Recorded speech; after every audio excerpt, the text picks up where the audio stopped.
You start a new habit on Monday, and by Thursday, it's gone. You tell yourself you just didn't want it enough. But that's not the real reason. In the next few minutes, I'll show you what's actually happening in your brain and the simple system that keeps you from quitting fast. And if you stay to the end, I'll give you one sentence that stops the "I'm a quitter" story instantly and replaces it with a plan. If you ignore this, you don't just lose a hobby, you lose trust in yourself. You stop trying, you start thinking you're the problem, but if you fix this, you gain something huge, the ability to start and actually continue. So stay with me for the next 8 minutes, because in about 2 minutes, you'll see the sneaky moment your brain decides, this isn't for me. Picture this. You buy the journal, the gym membership, the course, the language app. Day 1 feels amazing. Day 2 feels decent. Then day 5 hits, and suddenly it feels heavy. Here's a quick micro payoff. Think of the last thing you quit. Now answer this. When did it stop feeling exciting? That answer is the clue. Now loop 1. Why does motivation disappear so fast after something new? In a minute, I'll explain the honeymoon drop and why it tricks smart people. But first, notice how this feels. When it gets boring, your brain calls it a warning. Like boredom means wrong path, but boredom often means the easy part is over. Loop 1 closed. The honeymoon drop is normal. The novelty fades, the effort shows up, and your brain misreads effort as a sign you should stop. Now loop 2. Why does your brain treat discomfort like danger? In the next 2 minutes, I'll show you the hidden fear behind quitting, and it's not laziness. The real fear is identity pain. When you start something new, you're a beginner again. Beginners feel clumsy. Beginners make mistakes, and your brain hates the feeling of, I'm not good. Here's a micro payoff. The next time you feel like quitting, say this. This is beginner pain, not proof. That one line breaks the spell. Loop 2 closed. Discomfort feels like danger because it threatens your self-image, and quitting feels like instant relief. Now loop 3. Why does quitting give you a strange, calm feeling? In a minute, I'll explain the relief reward that trains you to stop. When you quit, your stress drops. Your brain goes, whew, we're safe.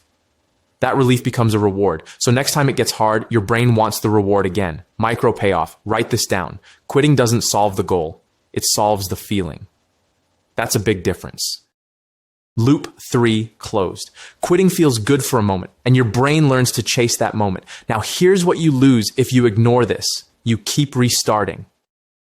You spend money again. You waste time again. You collect proof that you can't stick to anything. But what do you gain if you fix it? You gain momentum. You gain skill. And you gain self-respect that lasts longer than motivation. Now we hit the drop-off point, because some people think, okay, so what do I do? Just force discipline? No, you don't need a stronger personality. You need a better structure. In the next 2 minutes, I'll give you a simple 3-part system that makes quitting harder without making life miserable. Here's the metaphor. Starting is like lighting a match. It's bright and exciting, but it burns out fast. Continuing is like building a campfire. Campfires need small sticks first, then bigger logs. If you throw a big log on a tiny flame, it dies. Micro payoff. Small sticks first. That's how you build a habit that doesn't collapse. Tactic 1, the minimum win. Most people set a goal that only counts if it's big. 1 hour at the gym, 30 pages, a perfect routine. So when they can't do the big version, they do nothing. The minimum win is the smallest version you do, even on a bad day. Micro payoff. Choose yours right now. 2 minutes, 1 page, 1 push-up, 1 sentence.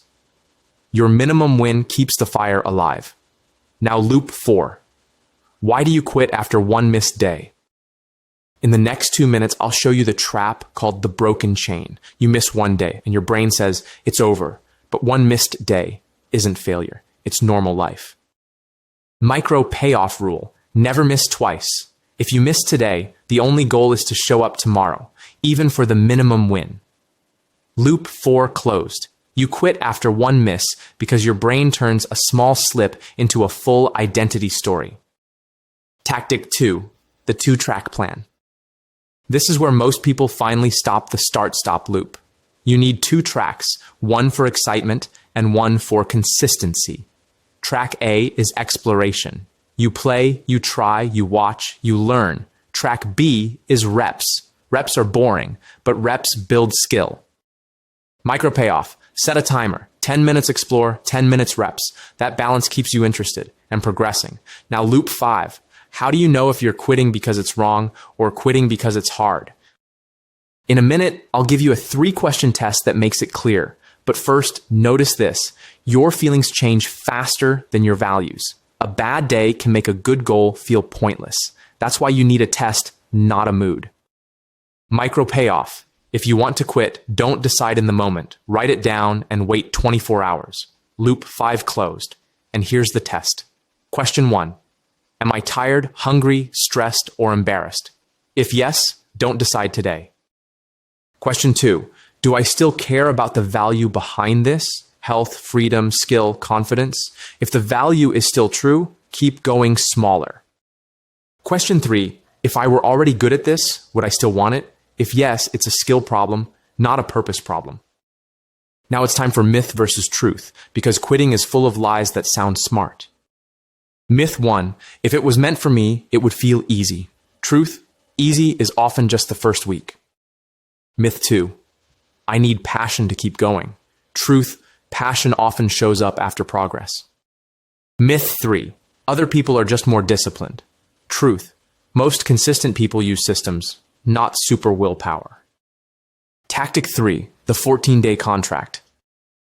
This one is powerful because it removes the drama. Most people think in forever.